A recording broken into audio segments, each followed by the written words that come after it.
so as part of my decluttering, organizing, anti-procrastination, I will say series, even though I do not know if I'll make another one. I want to, if you guys are interested.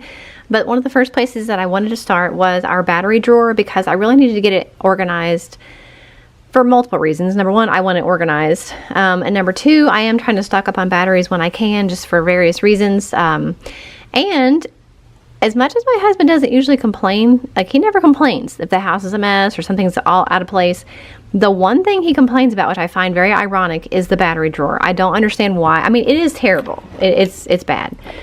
But how often does he get in here? And, you know, I don't know. I just find it kind of funny that this is the one place that he will say, well, this is a mess. So really, what is going to be the decluttering and reorganization of this drawer is really going to be probably both of these drawers, because some of these things don't belong in here. They actually go in here.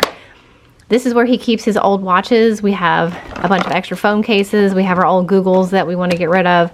Random junk. So I know there's like this phone thing, like that's going to belong up here in the top. So I don't know yet if I'm going to organize this one on camera, but I will be taking some things out of this that technically belong in that drawer. But mostly what I want this to be is all batteries, and we have all different kinds of batteries. This is it's not technically just a battery, it's what I use when I'm filming a video or more than one video and my batteries keep dying. This is what I use with my Canon G7X to have a continual battery source, because it actually plugs in, and this goes where the battery goes in the camera. It's super neat. So that needs to stay in there. Random charger doesn't belong in there. And then we just have a bunch of batteries. I'm getting ready to get more batteries, and so I really wanted to know like what I already have and how to make it more organized and not just a big old mess. Like, see this stuff? That does not belong down there.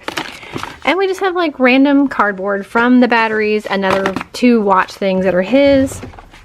So just a bunch of stuff that doesn't belong. The phone boxes I do want to keep, but we have a box out in the garage where we keep old product boxes that we want to keep, like laptops, phones, cameras, that type stuff. That phone he doesn't even have anymore, so I'm going to go through these and figure out which ones we want to keep, and those will go out in the box in the garage, and that will free up a lot of room. Look at that already, just those boxes. So highly recommend keeping some boxes. I do think it's important to keep some of them, but I don't think that they should be kept in an area that you want to access really frequently at all. And then this is my rechargeable battery charger. I do have, right now I've only got these. These are the Amazon Basics C, I think they're C batteries, yeah. I use these from my flameless candles in the living room. I have a love-hate relationship with I have a love-hate relationship with rechargeable batteries. I certainly wouldn't want all of my batteries to be rechargeable because I don't think they hold a charge very well, and I don't think they're as powerful, but I do think they do have value, and I do like having some. I do at some point want to get some rechargeable AA and AAA, just so I have a mix of non-rechargeable and rechargeable, so I need to do that. But this charger will work with AA, AAA, 9 volts, C's, D's, and whatever that is. So this one came from Amazon. These came from Amazon. I will link those. So I'm going to just go through this drawer, figure out what I've got, and then I will show you a little bit of the process and, of course, the after.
it's all done, and I was able to use some of those old phone boxes that I showed you as little kind of compartments, but I still have the box if I need it, but I probably won't, to be honest. But in the meantime, they're doing something functional and useful. So these little cases are actually ammo boxes that I got from Amazon. I have room for another one for AA, which I may get because we use a lot more AA than we do AAA. But this is 100 AAA and then 50, 50, and then these are 4 rechargeable batteries, and I've got 4 more that are in my battery charger I just got. I'm getting ready to charge those and use those. This is my thing for my camera when I film, and then the little thing that attaches my camera to the tripod. The phone box is just holding some of those little like button cell batteries, and I always keep a screwdriver in the battery drawer so that you can easily open up things that need to be opened to put batteries in.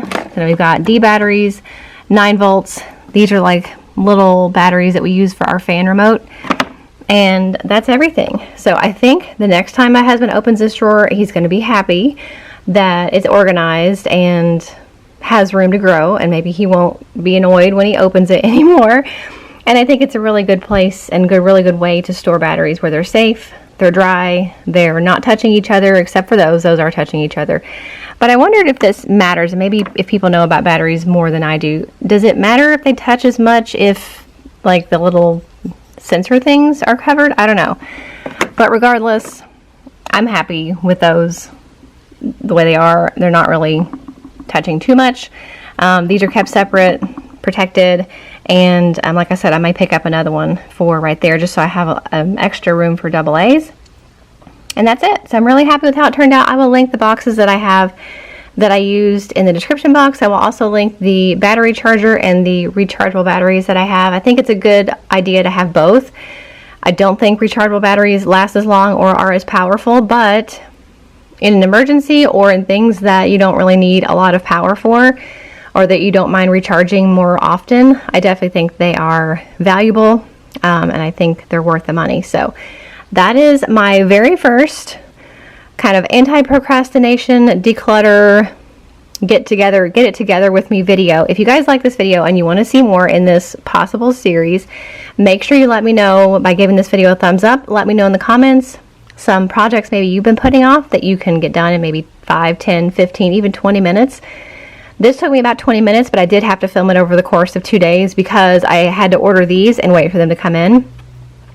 So there was a day in between me starting this video and me finishing this video, but overall it took about 20 minutes, and I'm happy with that. And I think it looks really nice, and I think my husband will be excited. I think it's a better way to keep them protected and safe and know what I have, and I know there's 50 in each of these. So when I come in here and look at the drawer, I can easily see, you know, if these 2 are empty, then I would probably want to go ahead and restock. But especially if you're trying to build a little bit of a stockpile, it's nice to see at a glance sections of groups of 50, groups of 100. You know, you kind of know what you've got as soon as you open your drawer. So hope you enjoyed the video. If you did, make sure you give it a thumbs up. Don't forget to subscribe if you're not already, and I'll see you in the next one. Bye.